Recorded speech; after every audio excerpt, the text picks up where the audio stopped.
Primeiramente, eu venho agradecer a presença de todos. Espero que seja um momento em que a gente possa compartilhar muitas experiências, tornar oportunidades nesse ambiente virtual.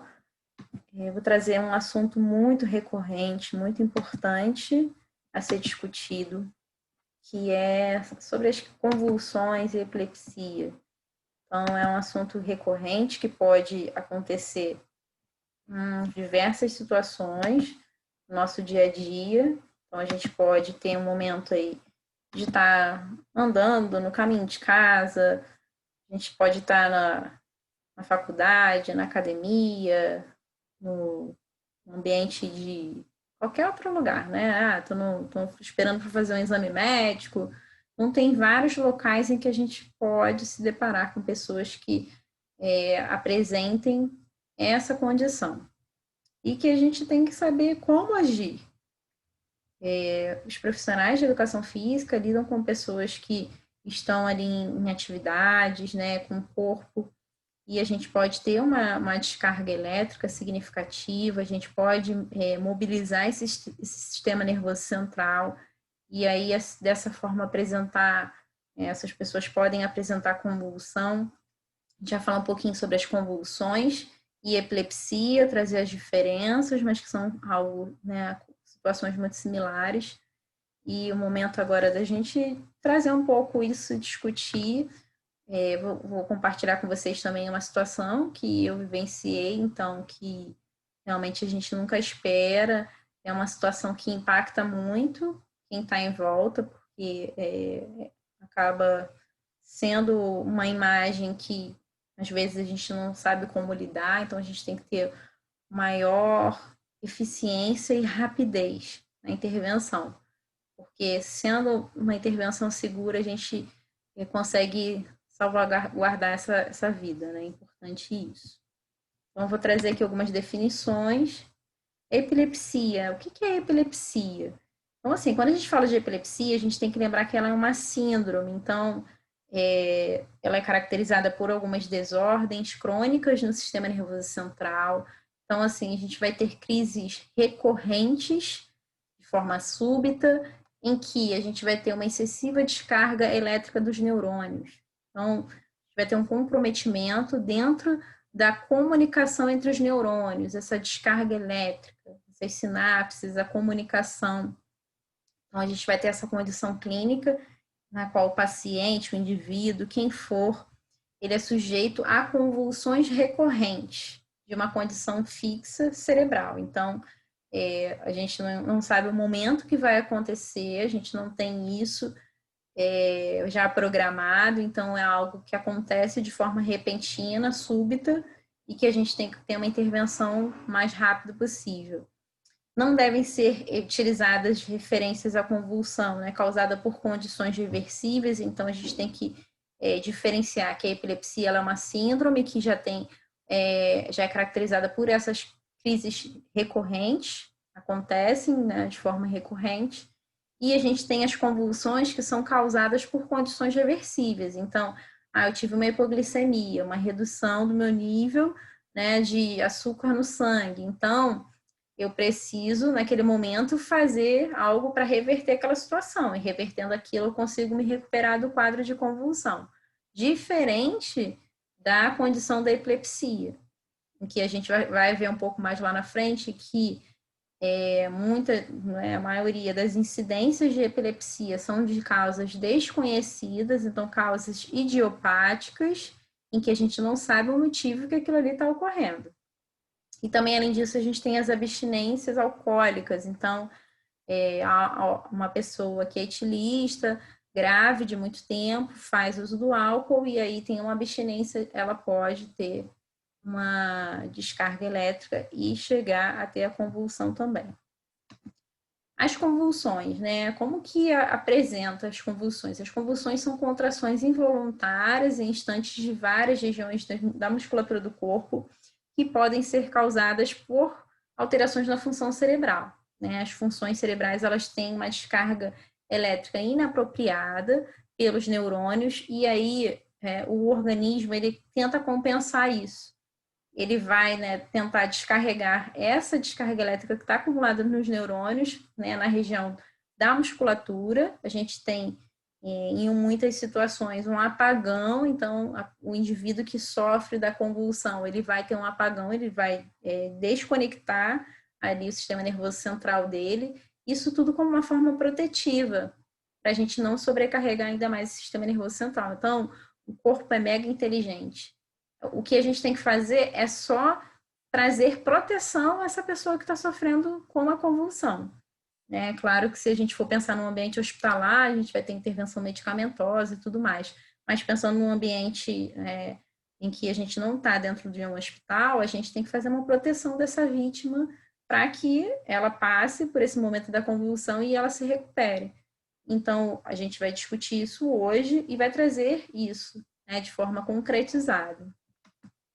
A gente tem algumas divisões, né, do tipo de convulsão. Então, o que é idiopático? Idiopático, eu falei para vocês, são situações em que a gente não define uma causa. A gente tem uma lista de causas, a gente vai falar lá na frente sobre convulsão. Então, o paciente teve febre, né, ou o indivíduo, né? A gente tem mania de falar paciente, né? O pessoal do hospital gosta de falar paciente, mas é indivíduo. A pessoa teve uma infecção, teve um traumatismo craniano, então, sofreu um acidente automobilístico, ou então, de repente, pode sofrer um traumatismo craniano numa atividade, né? De repente, alguma atividade física, teve uma queda, bateu a cabeça, e aí, nesse momento que bateu a cabeça, teve uma convulsão. Então, a gente tem essas condições, tem as condições secundárias ou sintomáticas, em que a gente vai decorrer, né, de uma condição neurológica. Então, pode ser que esse paciente tenha um tumor, né, ou então teve algum comprometimento, já alguma normalidade dentro dessa estrutura do sistema nervoso central. Então, a gente vai ter uma condição mais dividida, mas que elas vão se conectar e a gente tem que entender o histórico dessa pessoa para saber o porquê que ela teve a convulsão.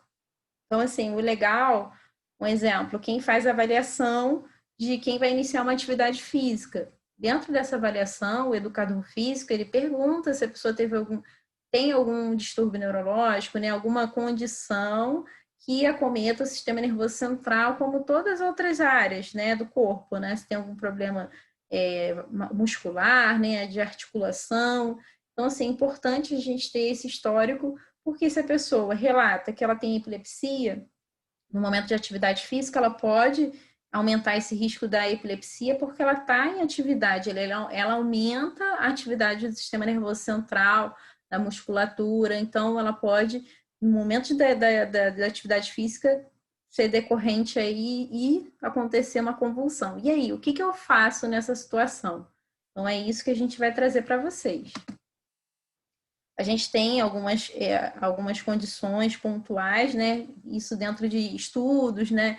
De perfil epidemiológico, dentro da convulsão. Então, as convulsões, elas têm aí uma porcentagem de 6 a 10% da população que vai apresentar uma convulsão alguma vez na sua vida. Então, é um número expressivo dentro de uma população mundial.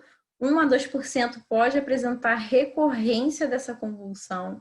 A gente tem uma incidência dentro de um perfil de idade, uma incidência maior em menores de 20 anos e um segundo pico em maiores de 60 anos. Então, os idosos e os adolescentes, as crianças, né, os bebês, eles têm maior incidência de ocorrer aí a convulsão. A gente tem a classificação, né, das formas de epilepsia. Então, uma hora a gente vai estar falando de convulsão, outra hora de epilepsia, mas lembrar que a epilepsia só vai ser essa síndrome em que a gente vai ter essa recorrência de convulsões de formas aí, desordenadas e súbitas, que vai ocorrer mais de uma vez. Então, a gente, desde o momento que a pessoa apresenta uma convulsão isolada, tudo bem, mas se ela apresenta vários episódios, isso tem que ser investigado, até uma única vez, realmente saber o que aconteceu. E aí a gente tem algumas diferenças dentro dessas classificações. A gente tem o pequeno mal, que ocorre uma confusão mental, então não é convulsão, é confusão, e que a pessoa ela se desliga do ambiente. Então é como se ela tivesse um olhar fixo olhando para o nada, de uma forma repentina, rápido, 20, 30 segundinhos perdido na vida. Aí a gente fala, nossa, será que eu já tive uma crise de ausência? Porque às vezes a gente está pensando na vida e fica, né, estátua, assim, pensando, olhar fixo. Mas é claro que essa condição, isso é estudado de forma, através de exames, então é feito um eletroencefalograma, que é um exame em que a gente vai perceber essa descarga elétrica do sistema nervoso central, então é claro que todas essas condições, elas têm que ser diagnosticadas, então a gente sabe que o pequeno mal, a pessoa que apresenta crise de ausência, ela vai ter uma condição já diagnosticada, ou então investigação, a pessoa vê a primeira vez, opa, eu acho que é isso, né? E o grande mal, que são as convulsões violentas, que o paciente ele vai ter uma contração de toda a musculatura, de todo o corpo, pode ter uma perda grave da consciência, são episódios repentinos que vão ter uma impressão muito de, assim, que vai chocar muitas pessoas e que tem que ter uma intervenção muito rápida, porque se for, né, se a gente tiver em qualquer lugar, estou no metrô, uma pessoa convulsionando na minha frente, eu tenho que ser o mais rápido possível. E muitas pessoas que são leigas também têm essa informação do que deve fazer, porque isso é algo que também está muito dentro da sociedade de uma forma histórica. Então, assim, muitas pessoas antigamente, ainda mais antes até, não tinham tantas informações, mas essa informação do que tem que fazer com a pessoa que está convulsionando é algo assim que é muito rápido, muito bem disseminado. E a gente tem que ter uma intervenção de forma muito rápida. A vítima, quando ela retorna da convulsão, ela pode ter uma sensação estranha, sentir um cheiro, um gosto específico, que isso é classificado como aura, e aí até ela retomar a consciência dela, muitas vezes, em boa parte delas, ela não sabe o que aconteceu. Tem alguns tipos de convulsão em que a pessoa não perde o nível de consciência, dependendo da área que foi afetada desse sistema nervoso central, mas isso é de forma muito simplória. Então, a gente tem que ficar atento, ser ágil e salvaguardar as pessoas. Isso que é o mais importante. A crise de ausência, o pequeno mal. Como eu falei com vocês, é aquela questão do olhar fixo, 20 segundos, apenas um dia, e pode acontecer também centenas de vezes naquele dia. Então, quando acontece uma única vez, dependendo do ambiente onde a pessoa esteja, vai passar sem ninguém perceber. Mas se acontece várias vezes, aí alguém com certeza vai perceber. Normalmente vai acontecer em crianças e que ficam mais intensos também na fase da adolescência. Já vi idosos também com essa condição. Então, é algo que a gente tem que ficar atento. Importante também. Não é para... por ser um pequeno mal, a gente não pode desvalorizar. Também tem que dar importância desse tipo de crise. A convulsão tônico-clônica generalizada, a gente considera como um grande mal, ela vai ter fases específicas em que a pessoa vai apresentar sintomas específicos e que a gente vai entender em que momento que ela vai finalizar. Então, assim, a gente tem um tempo, a pessoa não vai convulsionar 5 horas direto, ela pode ter, dentro de um período de 5 horas, vários episódios de convulsão, mas ela tem um tempo específico, então, geralmente não passa de 2 a 3 minutos, até antes disso. Então, assim, ela não se prolonga muito, mas pode ocorrer por vários momentos. Então, a fase tônica é o início, né? A fase crítica, em que a pessoa vai ter a contração generalizada de toda a região do corpo, cabeça, né, os membros, vai ter arqueamento das costas, então vai ter aquela encurvatura das costas, o rosto vai ficar cianótico, que é aquele arroxeado, tem um choro epilético, a pessoa como se estivesse chorando naquele momento, e tem incontinência, pode ter fezes, urina saindo. Então, essa é a fase inicial. Após isso, acontece a fase clônica, em que a pessoa vai apresentar abalos clônicos, então os membros vão começar a ter movimento, os braços, as pernas, a cabeça, vai começar a salivar, ter uma saliva espumante, o olho pode piscar de forma repentina e pode manter a incontinência. E a fase da depressão pós-ictal, por que depressão? O paciente ele não fica responsivo. Então, nessa fase, é a fase em que toda aquela descarga elétrica, aquele pico da descarga elétrica, ela normaliza, ela se estabiliza. E aí o paciente ele vai ficar não responsivo, né? Ela reduz de forma significativa até o paciente responder, aí vai ter que retomar de forma gradual aí essas cargas elétricas, né, do sistema nervoso central. A saliva ela vai escorrer, o membro vai ficar mais flácido e a pessoa não responde. E aí que a gente tem que entender que essa fase é a fase em que teve o término dessa convulsão. E aí a gente vai fazer a proteção dessa vítima nesses 3 momentos aí que a gente vai ver um pouquinho mais na frente. As causas, como eu falei com vocês, a gente tem diversas causas, então tem traumatismo craniano, hemorragia intracraniana, redução do fluxo de oxigênio, infecções, anormalidades estruturais do sistema nervoso central, distúrbio metabólico, a gente tem algumas áreas, tálamo, hipotálamo, hipófise, que são áreas também que podem ter comprometimento dessas descargas elétricas, e isso, né, dentro de uma condição metabólica vai piorar, então o paciente ele vai apresentar convulsão, eclâmpsia, então a mulher que está lá no parto, no momento do parto, ela tem um aumento significativo da pressão arterial, isso pode impactar no alto fluxo no sistema nervoso central do sangue, e aí isso pode desencadear também a epilepsia, né, a epilepsia não, a própria convulsão. A gente tem substâncias tóxicas, ingestão, situações de injúria, então paciente que tem acidente vascular encefálico, febre, hipoglicemia, edema cerebral, tumores cerebrais, intoxicação por gases, álcool, drogas, insulina, né, distúrbios neurofisiológicos, então tem essa condição. A gente tem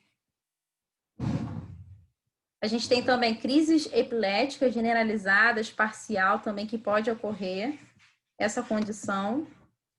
Algumas manifestações, então, né, o paciente ele pode ter inconsciência, queda desamparada, a vítima ela é capaz de fazer qualquer esforço para evitar dano físico. Então, assim, aquela queda desamparada, a pessoa não consegue, né, segurar naquele, né, se amparar para poder cair, olhar fixo, suor, pupila dilatada, lábios cianóticos, então o lábio fica roxeado, morder a língua, corpo rígido, contração do rosto, palidez intensa, movimentos involuntários, desordenados, perda de urina, fezes, isso tudo, né, a gente pode ter, apresentar.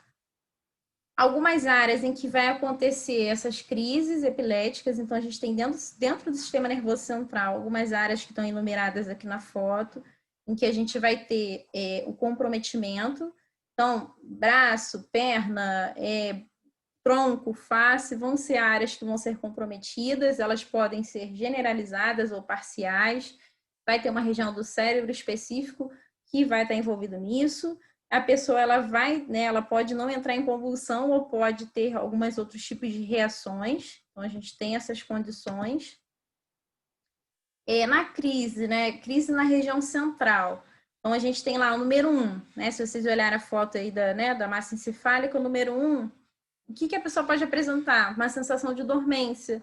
Então, assim, alto do cérebro, a sensação, né, na perna também, de ter essa dormência, né, no rosto, abaixo do rosto.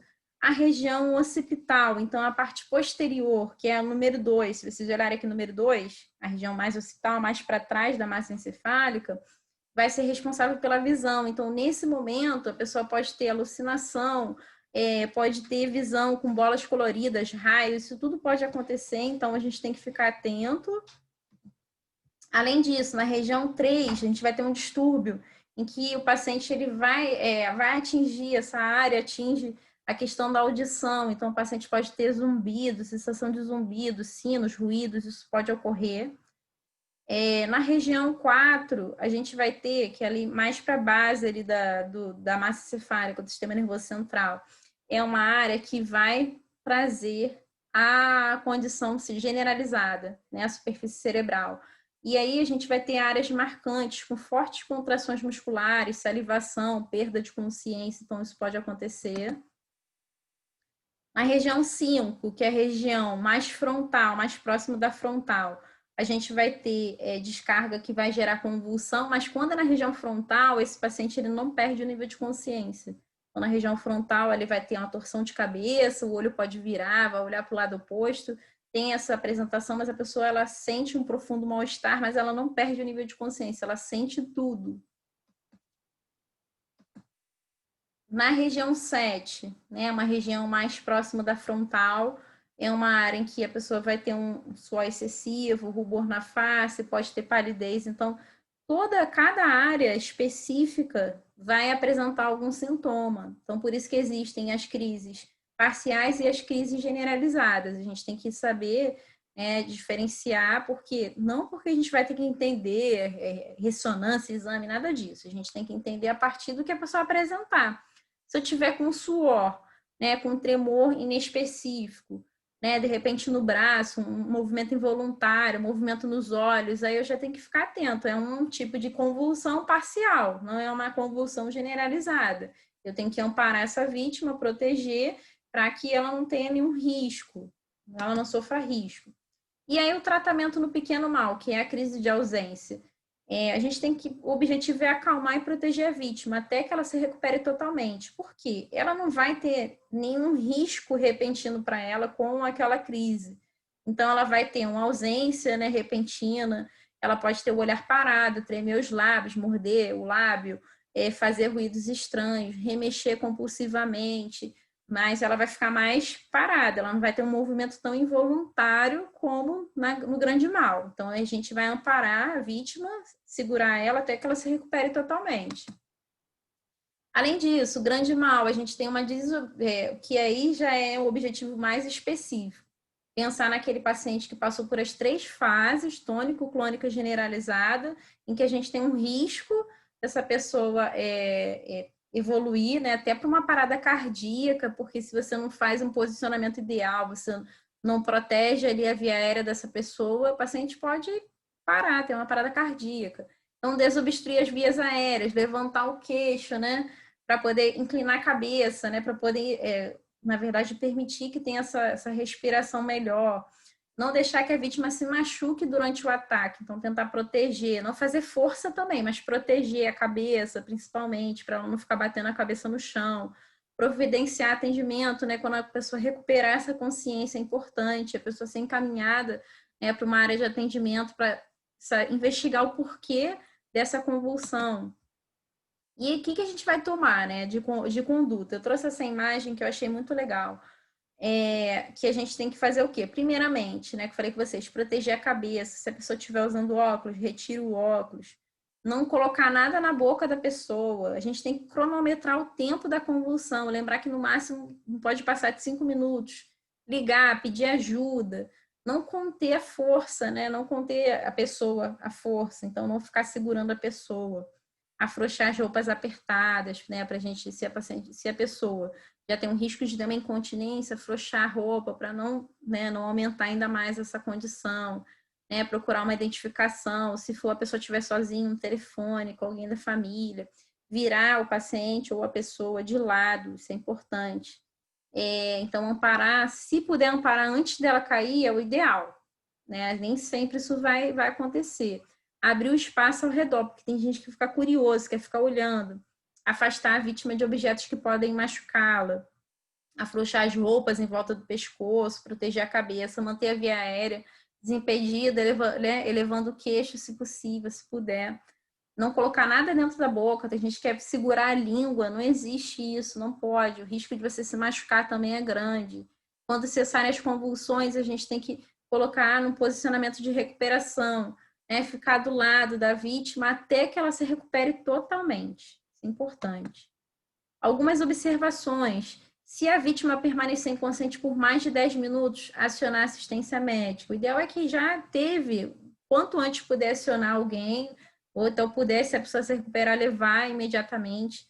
Não levante ou remova a vítima, a menos que ela não esteja mais em perigo imediato. Então, ela retomou o nível de consciência, ela consegue levantar, ela sabe onde ela está, ela responde. Não usar força para conter a pessoa, não colocar nada na boca, não colocar o dedo ou objeto dentro da boca da vítima, isso é importantíssimo, tá? É só mesmo a elevação do queixo, né? Se puder lateralizar o rosto e o corpo, o ideal. E aí a gente tem algumas situações, né, que vai ter indicação para consulta com o neurologista. Então, aquilo, né, que a gente falou, o ideal é quanto antes levar para assistência médica e aí a pessoa vai fazer o acompanhamento, né? Se ela vai precisar, se teve algum outro início de crise, né? Se teve persistência na alteração do nível de consciência, né? Se teve alguma lesão intracraniana, se tem crises mal controladas, gravidez, mudança no padrão das crises. Então, tudo isso é indicação para consulta com o neurologista. Então, isso a gente não vai, na verdade, obrigar a pessoa, mas indicar que a pessoa vá procurar um atendimento médico para ela conseguir entender essa condição. Isso é fundamental. Indicação para internação no hospital, aquela coisa de, né, perder o nível de consciência, não consigo recuperar, né, infecção no sistema nervoso central, né, alguma lesão intracraniana, um trauma muito agudo, específico, né, um estado epilético, que a gente vai falar um pouquinho agora sobre o estado epilético, a eclâmpsia em si, então, ou uma situação secundária, hipoglicemia, queda dos níveis, né, de açúcar, hipóxia, queda da oxigenação, hiponatremia, que é a queda do sódio, abstinência alcoólica. O que é o estado epilético? É uma condição em que a atividade convulsiva ela passa de 5 minutos. Né? Tem situações em que o paciente fica de 20 a 30 minutos de crises de reentrantes. Então, é claro que pode ter um intervalo, mas vai ter esse tempo de convulsão, pelo menos 3 convulsões em 1 hora. Então, 5 minutos, depois dá um espaçamento, mais 5 minutos. E aí a gente tem que ficar atento, né, para iniciar, se for o caso, as medidas de ressuscitação cardiopulmonar, né, desobstrução de via aérea, ventilação, compressão. A gente tem que entender que isso é importante nessa retomada. A gente tem aí uma mortalidade de 10 a 20%. Situações, né? Isso nos Estados Unidos, a gente tem uma incidência de 120 mil a 200 mil casos por ano nos Estados Unidos do estado epilético, uma mortalidade aguda de 1 a 10%, em 12 a 30% dos casos é a primeira crise de convulsão. A gente tem que iniciar o tratamento após 10 minutos de convulsão. O objetivo é controlar essa crise em 10 minutos. Pode levar a dano neuronal, né, edema pulmonar. Então, tem várias situações que podem ocorrer dentro desse estado epilético. Então, os efeitos, né, colaterais que ocorrem aí são condições significativas, pneumonia aspirativa, porque no momento que se a gente não lateraliza essa pessoa, toda aquela saliva que está ali, ela pode broncoaspirar. Ao invés dela engolir e ir para o estômago, ela pode engolir e ir para o pulmão. Então, isso pode ser um problema. Aí aqui, gente, só para a gente finalizar, né? Na cabeça, colocar uma almofada, se tiver com gravata, afrouxar a gravata, afrouxar a roupa, virar de lado, nada na boca, identificação, não segure, quando terminar, ofereça ajuda. Né? A gente vai amparar a vítima para que quanto antes acabe aquele momento, né, da convulsão, a gente consiga dar um prosseguimento ali, que a pessoa consiga ir para uma unidade hospitalar, ser atendida, entender o que está acontecendo ali, mas a proteção é fundamental, né, principalmente da cabeça, por conta do movimento. Então, é isso, né, que eu tinha para trazer para vocês.